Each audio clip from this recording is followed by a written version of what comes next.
বিসমিল্লাহ মানে রাহিম। প্রিয় এলাকাবাসী ও প্রিয় দেশবাসী এবং বিদেশে অবস্থানরত প্রিয় ভাই বোনেরা, আসসালামু আলাইকুম। সম্মানিত সুদীয় প্রিয় দেশবাসী, আপনারা দেখতে পাচ্ছেন যে আমি এখন রয়েছি কাশীনাথপুরের ঐতিহ্যবাহী ধানহাটে। আপনারা জানেন যে কাশীনাথপুরের আশেপাশের মানুষের আয়ের প্রধান হচ্ছিল কৃষি, অর্থাৎ কৃষি স্বনির্ভরশীল এই এলাকাটিতে কৃষকেরা মাঠে বিভিন্ন ধরনের ফসল ফলিয়ে সেই সকল অর্থকারী ফসলগুলো হাটে নিয়ে এসে বিক্রি করেন এবং তাদের জীবন জীবিকা নির্বাহ করেন। শুধু তাই নয়, এই হাট থেকে পরিবহন খাতে এই ধান বাংলাদেশের বিভিন্ন প্রান্তে গিয়ে ভোক্তাদের চাহিদা সম্পূর্ণ করছে। যাও আজকে আমরা জানবো কাশীনাথপুর হাটে ধানের সর্বোচ্চ পাইকারি বাজার কত যাচ্ছে। আসসালামু আলাইকুম ভাই।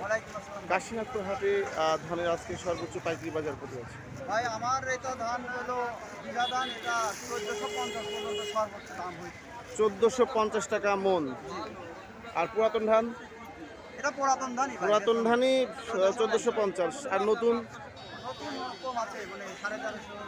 1300 টাকা থেকে 1450 টাকা মন, এক কথায়। সম্মানিত সুদীয় প্রিয় দেশবাসী, আপনারা বুঝতে পারছেন কাশীনাথপুর হাটে যে ধানের সর্বোচ্চ পাইকারি বাজার যাচ্ছে 1300 টাকা থেকে শুরু করে 1450 টাকা মন। আমি আপনাদের মাঝে আবারও আপডেট ফিরে আসবো ইনশাল্লাহ। আসসালামু আলাইকুম।